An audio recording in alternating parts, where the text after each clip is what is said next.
You're probably doing the butterfly stretch wrong. Here's why that matters. I know you've heard it 1,000 times. Just sit down, put your feet together, and let gravity do the work. Sounds easy, right?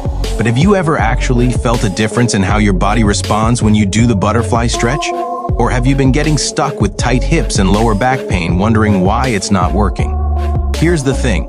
Most people do this stretch completely wrong. It's one of the most commonly misexecuted stretches, and if you're not careful, you might be doing more harm than good. Let's break down why that is.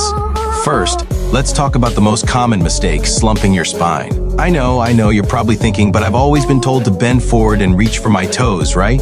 Well, that's not the full picture. Slumping in the butterfly stretch, where your back rounds like you're hunching over, is actually preventing you from feeling the stretch in the right places.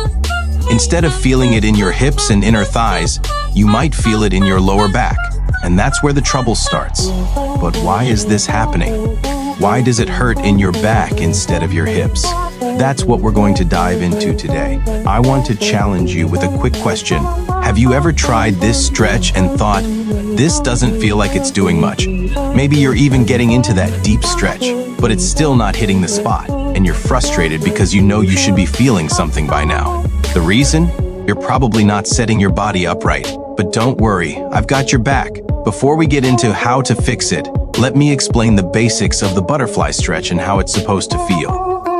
The butterfly stretch is designed to target your inner thighs, your hip flexors, and the muscles around your groin area. When done correctly, it should open up your hips and give you that deep, relaxing stretch in your legs. You should feel this stretch in the muscles near your groin, not your back. So, what's going wrong? Why doesn't it feel that way for most people? Here's where it gets interesting. Most people are missing one key element: core engagement. Yep, your core. It's the foundation of nearly every movement you do, from lifting to stretching. Without activating your core, you'll naturally fall into a collapsed posture, and all the benefits of the butterfly stretch go out the window. I'm going to get into all of that, but before I give you the fix, let's break down the incorrect form a little more. The first mistake I see is sitting too far back. If your pelvis is tucked under and you're sitting in a slouched position, you're just asking for trouble. Not only will you not feel the stretch properly, but you might also be straining your lower back without even realizing it. Then, there's the knee issue.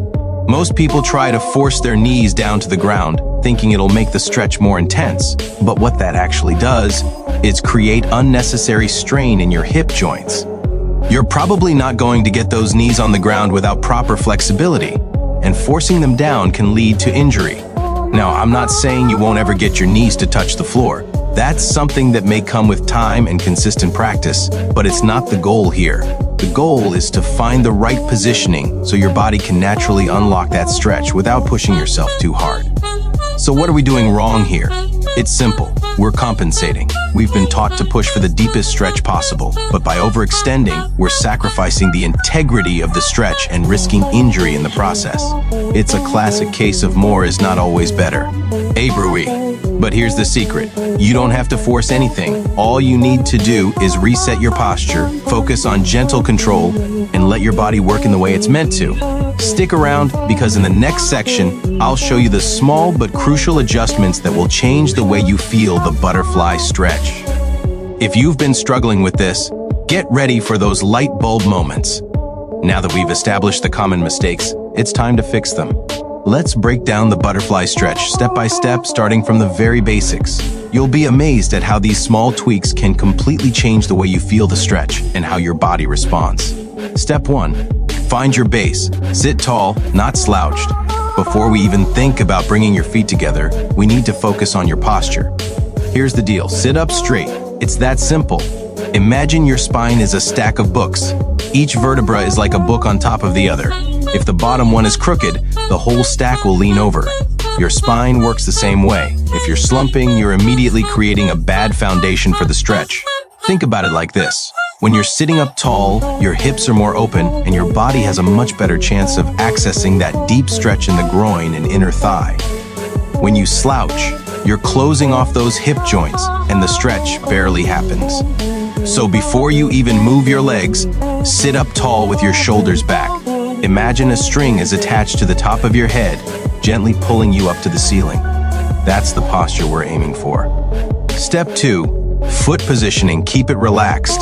Next, let's talk about your feet. A common mistake here is forcing your feet too close to your body. It might feel like it's stretching more if you're cranking them in, but you're actually just making it harder for yourself. Here's the thing, your feet should be close enough that you feel the stretch, but not so close that you're straining. Try to aim for a comfortable distance where your feet are touching but not pinched together. Let them fall naturally. You don't want to force your feet to meet in a way that feels uncomfortable, so let your knees fall out to the sides naturally as well. Step 3, open the hips. Gently push the knees down, don't force it. Now, here's where most people go wrong. The instinct is to push the knees down toward the floor with all your might, but that's not how we unlock this stretch. Instead of forcing them down, think about gently guiding them toward the floor. It should feel like a slow, controlled stretch, not a quick, forceful push. Here's a trick. As you relax into the stretch, try using your breath.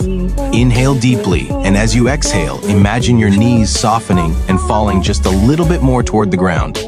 But don't expect them to touch the floor instantly. With time and flexibility, they might get there, but it's not the goal. The goal is a stretch that feels good and opens your hips. Step 4, engage your core. This is the game changer. This is the step that really changes everything. Here's where most people mess up. They think stretching is all about flexibility and passive relaxation.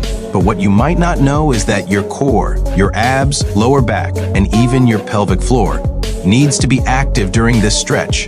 Without engaging your core, you'll collapse into the position and strain your back. Here's what I want you to do. As you sit up tall, brace your core like you're about to do a plank. Imagine pulling your belly button toward your spine, but don't suck it in. Just a gentle tightening. You'll feel this in your lower abdomen, and it will help stabilize your pelvis. When you activate your core, it prevents your lower back from rounding, which keeps the stretch in your hips where it should be. I know this sounds a little technical, but trust me, it's key to getting the most out of the butterfly stretch. If you're not engaging your core, your body will start to compensate by slumping, and that's exactly what we want to avoid. Step 5, the final touch, lean forward, not down. Now we're almost there. The last step is adding the forward lean. But here's the catch, don't just collapse forward. Keep your chest open and your back straight as you gently lean forward at the hips. Your goal is to feel the stretch in your inner thighs, not to strain your back. If you feel it in your back, that's a sign that you might still be slumping. Imagine you're reaching for something just out of reach in front of you. Don't round your back, just hinge forward from the hips, keeping your spine long and your chest lifted. This will intensify the stretch without overloading your back. Now we've covered the foundations of the butterfly stretch. If you follow these steps, you should already be feeling a deeper, more effective stretch in your inner thighs and hips. But before we finish up, I want to give you a quick challenge. Here's what I want you to do. Take a few seconds right now to check your form. Sit up tall, engage your core, and then try gently leaning forward while keeping your back straight. Notice how different that feels compared to the first time you did it? This is what proper form looks like. In the next section, I'll dive into some of the intermediate tweaks you can make to take your stretch to the next level. But for now, I want you to practice this version and let it become second nature. Now that you've got the basics down, it's time to take it to the next level. Once you've mastered the form, you can start experimenting with deeper leans, using your hands to gently push your knees a little lower, but never force it. With practice, you'll unlock more flexibility in your hips and thighs. Here's your challenge. Try 10 perfect butterfly stretches right now, focusing on that core engagement, tall posture, and gentle forward lean. Feel the difference? That's the power of correct form. Remember, flexibility is a journey. It's about consistent practice, not forcing yourself into positions. Keep going and your body will thank you. You've got this. Keep stretching, stay patient, and most importantly, enjoy the process.